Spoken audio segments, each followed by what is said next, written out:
Okay, so. Ruben, was that a little bit like Nottingham Forest in that you played really well in patches? You didn't concede a goal this time, but you still didn't look like scoring a goal. Yeah, I think again we create some chances. The game was completely different from Nottingham, of course, against a different opponent, but we had the same lack of goal. We create situations. Sometimes we did it well, and Ederson was there. So it's really important to score goals to win football matches. Hi, Ruben. You didn't want to come in midway through the season. Are we now, because you did come in obviously midway through the season, are we now seeing the benefits of you working these players for longer? Do you think there'll be a benefit for next season because of that, even if not ideal in the moment? In the moment, it's still really hard every day. But of course, you can imagine that next season is going to be so much different. That's why I'm always saying that I'm in the rush. So because we are suffering a lot, everybody here is suffering a lot with all these changes, and we have to show something in the next year. So right away. If not, I have the feeling that all this that is happening in this moment, we are not taking advantage. So I think that is important thing. In the good days, you think like that. It was important to come middle of the season, to work with the players, to improve the players as soon as possible, to start the next season with the better idea what we want. So and today was that day that we play well. Of course, you can feel it in the game is not there in the top level, the intensity, but you can also understand the context of both teams in this moment. Yeah, Ty. Hi, Ruben. The last two home games now in the league against Arsenal and Manchester City, it's felt like your team's improved as the game has gone on, really. Does that show that maybe your effect team in the league table is showing this year for all that's gone wrong? And does it help with that belief that maybe when you get things right, you can compete with these teams, and the players are kind of learning that during the game almost, from about the second half, they're kind of like, yeah, we can do this? Sometimes every game has his story.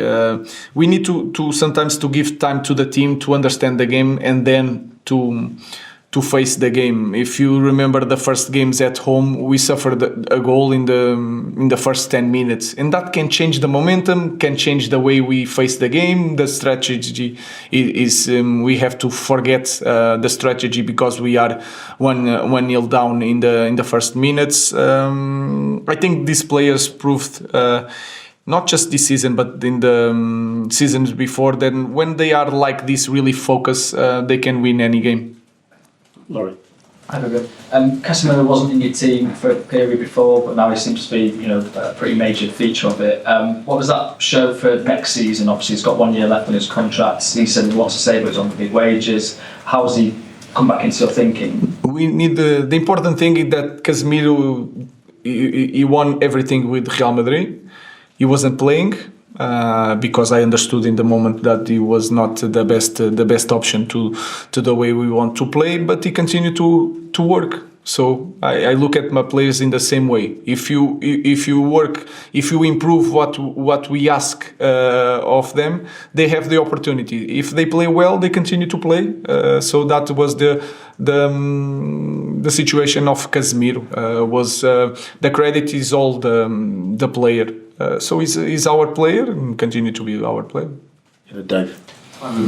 Gary Neville was quite critical, I think, in his analysis after the game, saying that both sets of players looked too happy with the point, that there wasn't enough passion, they should be more disappointed in not winning. He called it a love it between both sides. Can you understand that perspective, that derby games should have more passion and more kind of blood and thunder, he said? I understand everything. I understand that Gary Neville is critical about everything, so I understand that part.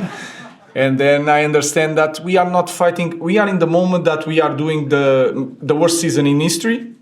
Manchester City won everything in the past. This season is struggling. So we are not in the best moments to give the best spectacle to every fans. And then when we are not fighting for the big things, of course it's it's different, but you have to look at the context of the game, and I understand the critical aspect of the players that played in this game in a different way, because they were fighting every time for the titles. So it's a different context.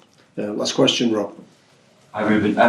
I know that you said before that you don't want to be a team that plays on in transition in a low block field, players are more comfortable playing in that way right now. Pep has been in and said that for the last 9 years he was here that United have always been a transitional team, always played the best way when they're playing like that. Does that show how tough it is going to be for you to turn it around? You're not just sort of turning around an idea from 1 or 2 seasons, you're talking about sort of a decade of playing like that, and you're trying to turn it around and play more in front foot. That I can say that we want to be competitive in the short space of time. But to do that, to be really dominant against any opponent, is going to take a lot of time. That I can say.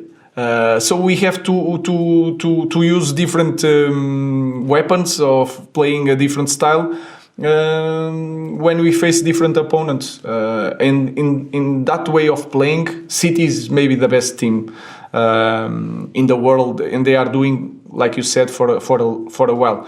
But the important thing is that if you compare this game against the Arsenal, we had some moments that we did the same a little bit to City, and against Arsenal we didn't do. Was clearly transitions. Today was a little bit different. So it's we are improving, but to play in this way that they play for many years is going to take a long time. Thank you. Thank you.